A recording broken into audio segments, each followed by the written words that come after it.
नमस्कार, आप देख रहे हैं न्यूज 24। मैं हूं विप्तेश माथुर।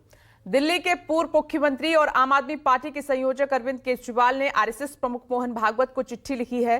चिट्ठी के जरिए केजरीवाल ने मोहन भागवत से कई सवाल दागे हैं। केजरीवाल ने पूछा है कि बीजेपी ने पिछले दिनों में जो भी गलत किया, क्या आरएसएस उसका समर्थन करता है? क्या आरएसएस पैसे देकर वोट खरीदने का समर्थन करता है? और क्या आरएसएस दिल्ली में बीजेपी के लिए वोट मांगेगा? एक तरफ महिलाओं को 2100 रुपए देने के केजरीवाल के वादे को बीजेपी ने फर्जीवाड़ा बताया, तो दूसरी तरफ प्रवेश वर्मा ने महिलाओं को 1100 रुपए बांटना शुरू कर दिया। लेकिन केजरीवाल ने पुजारी ग्रंथि सम्मान योजना के जरिए हिंदुत्व की सियासत में सेंधमारी कर दी और यह बात बीजेपी की बर्दाश्त से बाहर हो गई। बीजेपी ने केजरीवाल को चुनावी हिंदू का तमगा दिया, उन्हें ठग और धोखेबाज भी कह दिया। चुनावी चौसर में चौतरफा गिरे केजरीवाल ने ब्रह्मास्त्र के तौर पर आरएसएस प्रमुख मोहन भागवत को चिट्ठी लिखी और सवालों का पुलिंदा उछाल दिया। मोहन भागवत के बेहतर स्वास्थ्य की कामना करते हुए केजरीवाल ने सवाल दागा कि मीडिया में खबरें चल रही हैं कि आरएसएस दिल्ली चुनावों में बीजेपी के लिए वोट मांगेगी। क्या यह सही है? बीजेपी के नेता खुलकर पैसे बांट रहे हैं। क्या आरएसएस वोट खरीदने का समर्थन करती है? बड़े स्तर पर दलित पूर्वांचली के वोट काटे जा रहे हैं। क्या आरएसएस को लगता है कि यह जनतंत्र के लिए सही है? क्या आरएसएस को नहीं लगता कि बीजेपी जनतंत्र को कमजोर कर रही है? चिट्ठी के जरिए केजरीवाल ने मोहन भागवत के सामने जो सवाल उछाला, वही बात आम आदमी पार्टी के पलटन ने मीडिया के सामने भी उछाल दिया। लेकिन बीजेपी ने केजरीवाल को नसीहत दी कि केजरीवाल को चिट्ठी लिखने के बजाय मोहन भागवत से सीखना चाहिए। पूर्वांचल के भाइयों का वोट कटवाया जा रहा है, दिल्ली के दलितों का वोट कटवाया जा रहा है। क्या ये आरएसएस की सहमति और समर्थन से हो रहा है? क्या मोहन भागवत जी इसका समर्थन करते हैं कि पूर्वांचलियों का अपमान किया जाए, यूपी बिहार के लोगों का अपमान किया जाए, उनका वोट कटवाया जाए, उनको रोहिंग्या कहा जाए, उनको बांग्लादेशी कहा जाए, दलितों का वोट कटवाया जाए, उनको रोहिंग्या और बांग्लादेशी कहा जाए? क्या इसका समर्थन करती है आरएसएस और मोहन भागवत जी? दूसरा प्रश्न, आप अपने आप को नैतिकतावादी सांस्कृतिक और सामाजिक संगठन कहते हैं। खुलेआम भारतीय जनता पार्टी का नेता 1100 रुपए बांट रहा है। महिलाओं को नई दिल्ली विधानसभा क्षेत्र से जो अपने आप को संभावित प्रत्याशी बता रहे हैं प्रवेश वर्मा, क्या ये नोट बांटो वोट लो की योजना का आरएसएस समर्थन करती है? मोहन भागवत जी समर्थन करते हैं? यही पूछा अरविंद केजरीवाल जी ने। अगर नहीं करते हैं तो मना कर दे और करते हैं तो हां कह दे।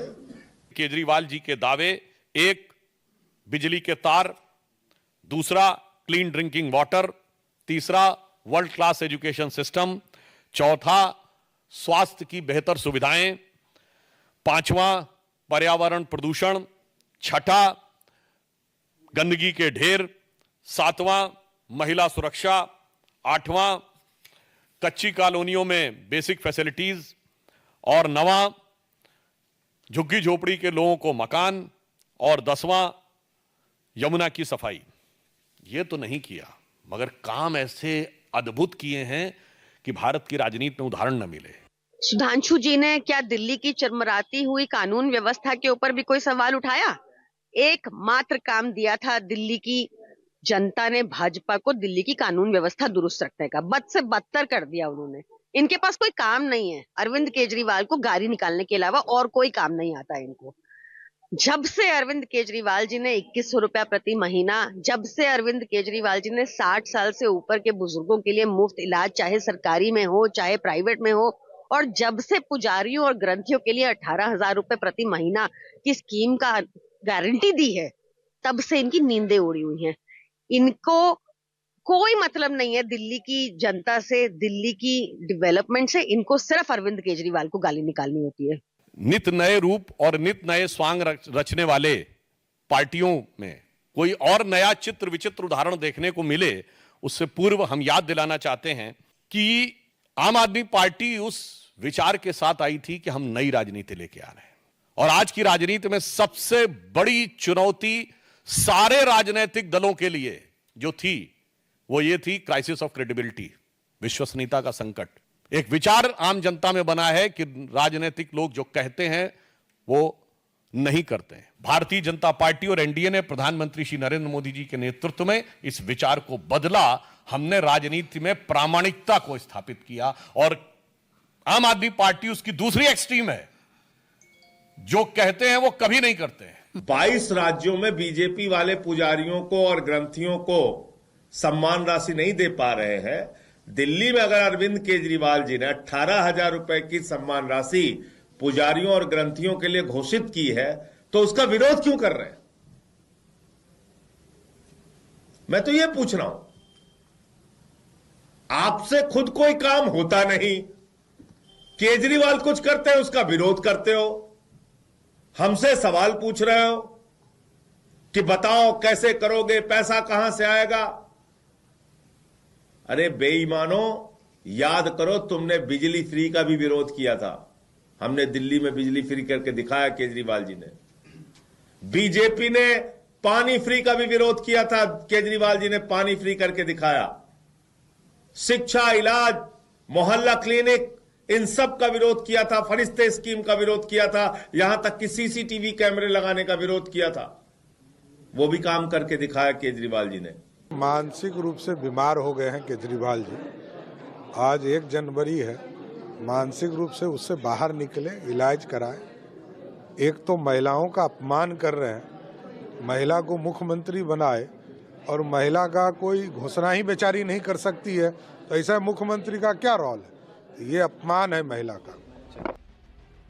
भागवत के नाम केजरीवाल की चिट्ठी का जवाब आता इससे पहले दिल्ली बीजेपी अध्यक्ष वीरेंद्र सचदेवा ने नए साल के मौके पर आम आदमी पार्टी के संयोजक अरविंद केजरीवाल के नाम चिट्ठी लिखी। उम्मीद ये कि वो झूठ बोलना छोड़ देंगे, दिल्ली की जनता को धोखा देना बंद कर देंगे। नव वर्ष पे एक परंपरा है कि हम सब अपने जीवन में कुछ न कुछ संकल्प लेते हैं। कुछ बुरी आदतों छोड़ने का करते हैं, तो कुछ नए संकल्प लेते हैं कि जीवन में हमें क्या करना है।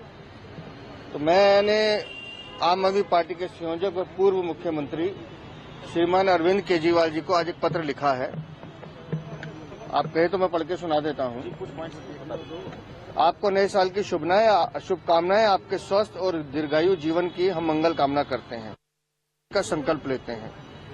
आज नव वर्ष 2025 के पहले दिन आप भी झूठ बोलने की, छल कपट करने की अपनी गलत आदतें छोड़कर खुद में सार्थक परिवर्तन लाएंगे, ऐसी सभी दिल्ली वाले आशा करते हैं।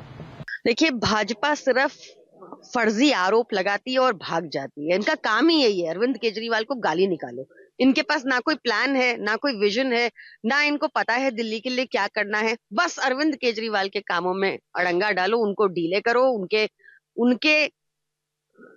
उनके पास कोई मुद्दा ही नहीं है। मुद्दाहीन पार्टी है भाजपा, विजनलेस, फेसलेस पार्टी है भाजपा दिल्ली में। भगवान श्री कृष्ण के सुदर्शन चक्र का अपमान करना, ये सब दिखाता है कि अरविंद केजरीवाल की मानसिकता क्या है, असलियत क्या है। और आज जब चुनाव सर पर आ गए हैं, तो आज इनको पुजारी भी अच्छे लगने लगे। और ये दिल्ली की जनता पुजारी हो या दूसरे धर्म के ग्रंथी हो या जो भी व्यक्ति हो, दिल्ली का एक एक व्यक्ति जानता है कि अरविंद केजरीवाल का मतलब है झूठ, धोखा, लूट। ये विषय कल भी आया था, आज फिर कह रहा हूं। 2013 से मौलवी इमाम को वेतन देने वाले अरविंद केजरीवाल आज उन्हें मंदिर के पुजारी और ग्रंथियों की याद क्यों आई है? कारण स्पष्ट है कि चुनाव है। चुनाव है तो उसको भुनाना कैसे है। लेकिन दिल्ली की जनता अरविंद केजरीवाल के धोखे में नहीं आने वाली है। अरे तुम्हारी 22 राज्यों में सरकार है, किसी एक राज्य में पुजारी को तनख्वाह नहीं देते? तुम्हारी 22 राज्यों में सरकार है, किसी एक राज्य में ग्रंथियों को तनख्वाह नहीं देते? अगर केजरीवाल का मुकाबला करना है तो मैं बीजेपी के लोगों से कहना चाहता हूं, 22 राज्यों में तुम्हारी सरकार है, घोषित करो पुजारियों के लिए 18,000 रुपए की सम्मान राशि, तुम भी करो। लेकिन तुम्हारे अंदर हिम्मत है नहीं, कुछ कर सकते नहीं। तो विरोध करने के लिए उतर आए हो। मैं फिर दोहरा रहा हूं, भारतीय जनता पार्टी एड़ी से लेके चोटी तक जितना चाहे विरोध कर ले, पुजारियों को और ग्रंथियों को 18,000 रुपए की सम्मान राशि दिल्ली में केजरीवाल जी की गारंटी है और उसको हम लोग लागू करके रहेंगे। ये डॉक्यूमेंट्री प्रूफ है कि 22 नवंबर को जो रिलीजियस कमेटी केंद्र सरकार द्वारा अपॉइंटेड प्रिंसिपल सेक्रेटरी होम की अध्यक्षता में होती है, जो रिलीजियस कमेटी एलजी साहब के आदेश अनुसार काम करती है, जो रिलीजियस कमेटी एलजी साहब के आदेश अनुसार अब दिल्ली की चुनी हुई सरकार, उसके होम मिनिस्टर, उसके चीफ मिनिस्टर के अधीन नहीं है, उस रिलीजियस कमेटी ने सीमापुरी में, न्यू उस्मानपुर में, वेस्ट पटेल नगर में, मंगोलपुरी में मंदिर तोड़ने का फैसला लिया है। ये कागज आज मैं सभी मीडिया के बंधुओं से शेयर भी करूंगी। आप बताएं एलजी ऑफिस, क्या ये कागज झूठे हैं? बताएं एलजी ऑफिस, क्या उन्होंने इन फैसलों पर अपनी मोहर नहीं लगाई है? देखिए, ठीक है, भारतीय जनता पार्टी उनसे सवाल पूछे, वो बीजेपी और आम आदमी पार्टी के बीच में है। हम तो इस बात को महत्वपूर्ण मानते हैं कि मैं और खासकर कांग्रेस पार्टी जो आम आदमी पार्टी पे तमाम सवाल उठाती है, आज तक केजरीवाल ने उनमें से किसी एक का जवाब नहीं दिया, एक का भी। और इसलिए जवाब नहीं दिया क्योंकि उनके पास जवाब है ही नहीं।